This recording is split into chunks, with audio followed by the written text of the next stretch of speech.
Video like जरूर कर लीजिए और ऐसे वीडियो लगातार फ्री में पाने के लिए चैनल को तुरंत सब्सक्राइब कर लीजिए और बेल आइकन को जरूर टैप कर लीजिए ताकि आगे भी सारे वीडियो आपको मिलते रहे। यूट्यूब में फॉलो करते हैं तो प्लीज ये वाला फ्री टेलीग्राम चैनल जरूर ज्वाइन कर लीजिएगा। सारे नोटिफिकेशन सारे अपडेट यहीं पे आते हैं, ध्यान रखिए।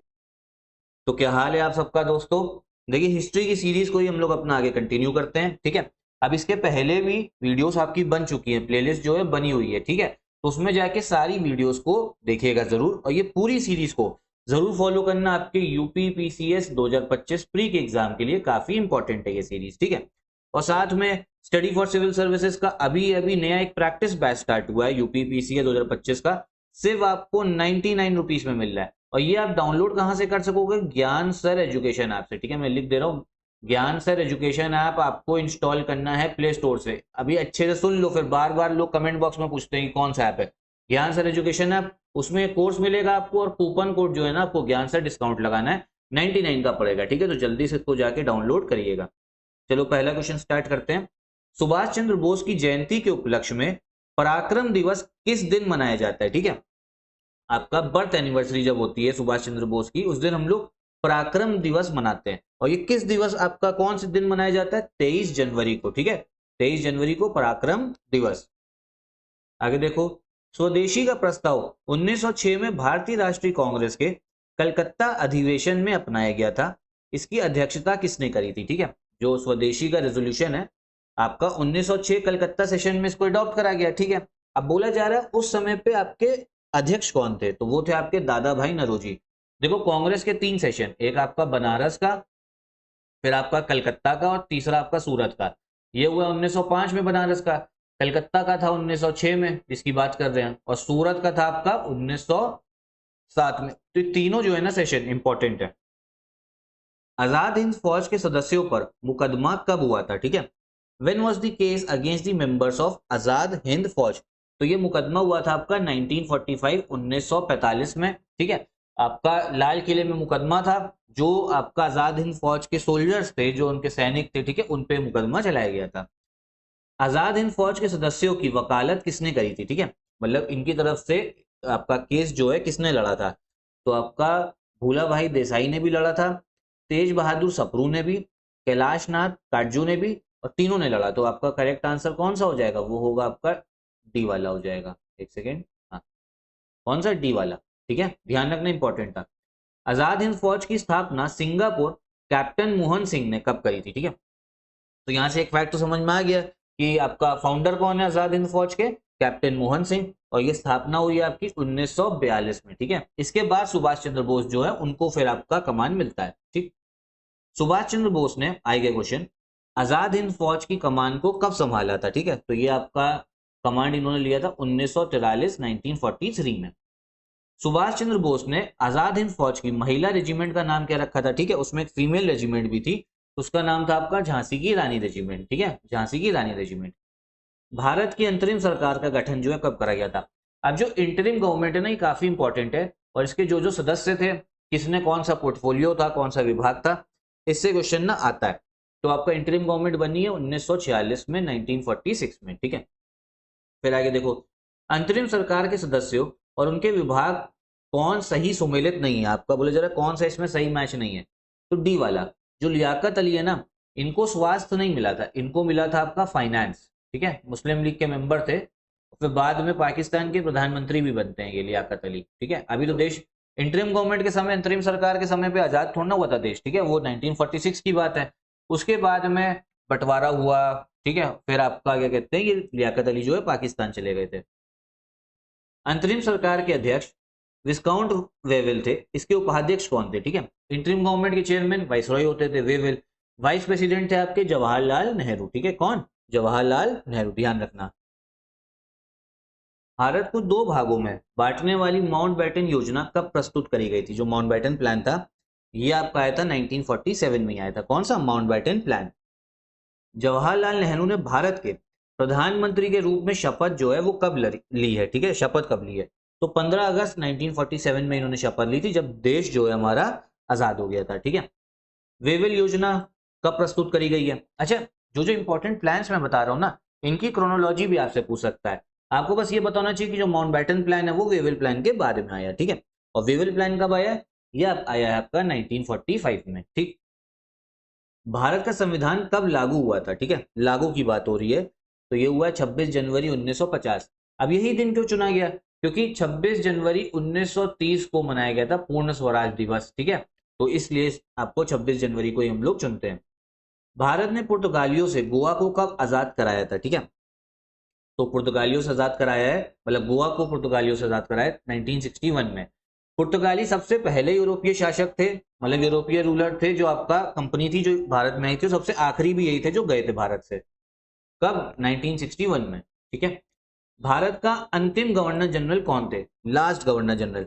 बहुत लोगों को लगता है माउंट बैटन थे, नहीं, लेकिन माउंट बैटन के बाद में भी बने थे सी राजा गोपालाचारी। ठीक है, सी राजा गोपालाचारी। तो लास्ट गवर्नर जनरल कौन है? सी राजा गोपालाचारी।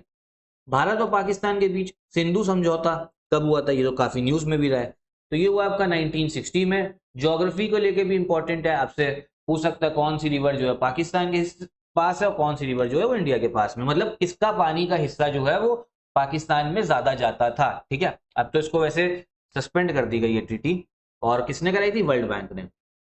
निम्नलिखित 4 वेदों में से किस एक में जादुई माया और वशीकरण का वर्णन है? ठीक है, तो ये आपका वर्णन करा गया किसमें? अथर्ववेद में, सी वाला। ठीक है, किसमें? अथर्ववेद में आपका मैजिकल चार्म्स और स्पेल्स किसमें? अथर्ववेद में।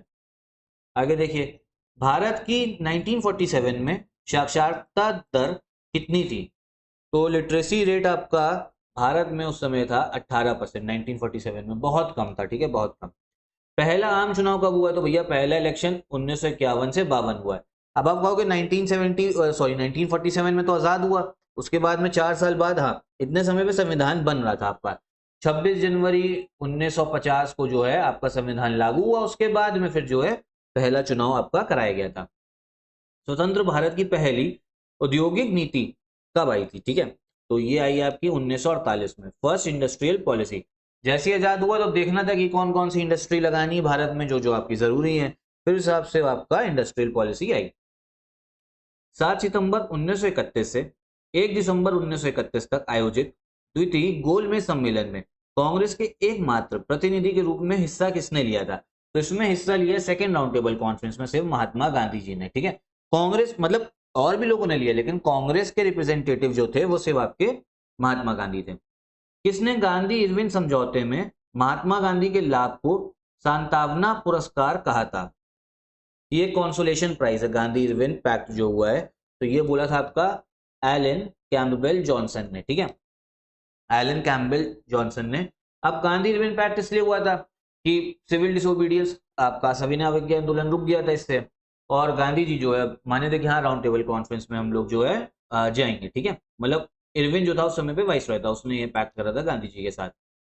गलत साधन हमें कभी भी सही उद्देश्य तक नहीं ले जाते, तो ये बोला आपका महात्मा गांधी जी ने। ठीक है, तो गांधी जी का कहना था कि जो आपका उद्देश्य है वो भी अच्छा होना चाहिए, और जो रास्ता उस उद्देश्य को पाने के लिए रास्ता भी सही होना चाहिए।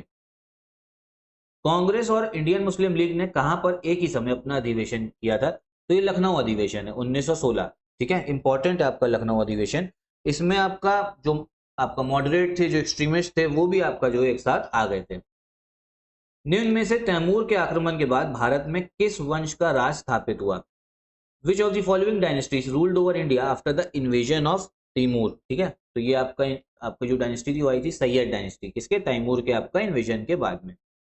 निम्नलिखित में से किस नगर की स्थापना फिरोज शाह तुगलक द्वारा नहीं की गई है? कौन सा आपका सिटी इन्होंने नहीं बनाया? तो अहमदपुर जो है ना, ये इन्होंने नहीं बनाया फिरोज शाह तुगलक ने, बाकी फतेहाबाद, ठीक है, फिरोजपुर, जौनपुर सब किसने बनाए? फिरोज शाह तुगलक ने। ऋग्वेद के तृतीय मंडल के रचयिता कौन थे? तो ये थे आपके विश्वामित्र। ठीक है, किसके? ऋग्वेद के जो आपका 3rd मंडल था उसके आपका ऑथर कौन? विश्वामित्र। ठीक है, अशोक के शिलालेख शहबाजगढ़ी और मनसेरा किस लिपि में लिखे गए थे? तो यहाँ पे लिखा गया है, ये कौन सी लिपि थी? खारोष्टी स्क्रिप्ट। ठीक है, खारोष्टी स्क्रिप्ट थी। अब देखो बहुत लोग को कंफ्यूजन होता है लिपि और भाषा में। देखो भाषा जो है, जैसे मान लो भाषा है आपकी हिंदी, ठीक है, अब होता क्या ना, जब आप लोग व्हाट्सएप पे टाइप कर रहे हो, आपने किसी को लिखा क्या कर रहे हो, तो ये आपने किस में लिखा? हिंदी में थोड़ा ना लिखा, ये आपने लिखा इंग्लिश में। तो ये भाषा तो हिंदी हो गई, लेकिन जो स्क्रिप्ट है, जो लिपि है, वो इंग्लिश हो गई। समझे? भाषा हिंदी है, हिंदी में आपने बात करी, लेकिन आपने देवनागरी स्क्रिप्ट थोड़ा ना यूज करी, आपने तो इंग्लिश स्क्रिप्ट यूज करी ना लिखने में। तो लिपि का काम होता है लिखने में। वैशाली में विश्व का पहला गणतंत्र किसके द्वारा स्थापित किया गया था? तो ये करा था आपका लिच्छवी डायनेस्टी ने, ठीक है। कहाँ पे? वैशाली में आपका जो फर्स्ट रिपब्लिक बना था। अब जितने भी महाजनपद है ना उनको एक बार याद कर लेना, उनकी कैपिटल, क्योंकि ये हमारे एग्जाम के लिए जो है ना इंपॉर्टेंट है। तो इतने ही क्वेश्चन हम लोग रखते हैं, 30 क्वेश्चन देखते हैं। तो पुरानी वीडियोस को एक बार जरूर देखिएगा, आपके काफी काम आएगी एग्जाम के लिए। साथ में स्टडी फॉर सिविल सर्विसेज की अगर कंप्लीट टेस्ट सीरीज आप लेना चाहते हो तो वो आप हमारे ऐप से नंबर्स पे कॉल करके ले सकते हो। और बाकी मैंने आपको बताया ही कि ज्ञान सर एजुकेशन ऐप, इसको फिर से सुन लो सब लोग, ज्ञान सर एजुकेशन ऐप, ठीक है। अभी जाके सर्च करो, प्ले स्टोर से डाउनलोड करो। इस पे आ गया है यूपी पीसीएस 2025 प्रीलिम्स का कंप्लीट प्रैक्टिस बैच, और सिर्फ आपको 99 रुपीज में जो है मिलेगा। तो आपके लिए काफी काम का कोर्स है। जितने भी पिछले 10 साल के पीवाईक्यू हैं उनकी practice, live ranking, current affairs की प्रैक्टिस, क्वेश्चंस दिए जाएंगे, इसमें भी टेस्ट सीरीज होगी, ठीक है। तो इस कोर्स को जो है आप लोग जरूर लीजिएगा आप लोग, ठीक है। काफी आपका हेल्प करेगा कट ऑफ निकलवाने के लिए।